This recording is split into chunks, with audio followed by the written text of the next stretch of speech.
પાકિસ્તાને દિલ્હીને નિશાન બનાવી ફતેહ-2 મિસાઇલ દાગી. ભારતે સિરસા નજીક સફળ અવરોધ કર્યો.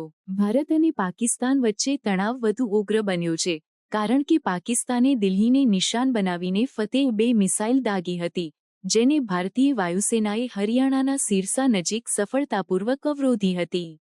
આ હુમલાઓ ઓપરેશન બુન્યાન અલ મરસૂસના ભાગરૂપે કરવામાં આવ્યા હતા, જેનો હેતુ ભારતના મુખ્ય શહેરોને નિશાન બનાવવાનો હતો.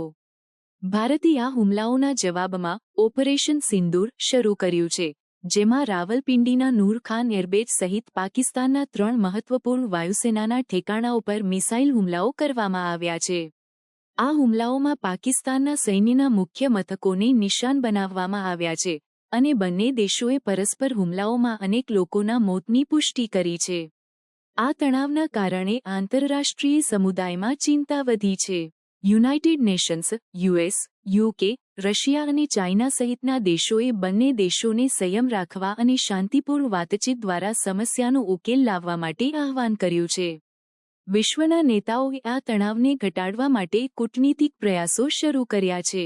આ તણાવના કારણે બંને દેશોએ પોતાના હવાઈ ક્ષેત્રને તાત્કાલિક અસરથી બંધ કરી દીધું છે, અને સૈન્યને ઉચ્ચ ચેતવણી પર રાખવામાં આવ્યું છે. વિશ્વના નેતાઓએ આ તણાવને ઘટાડવા માટે કૂટનીતિક પ્રયાસો શરૂ કર્યા છે.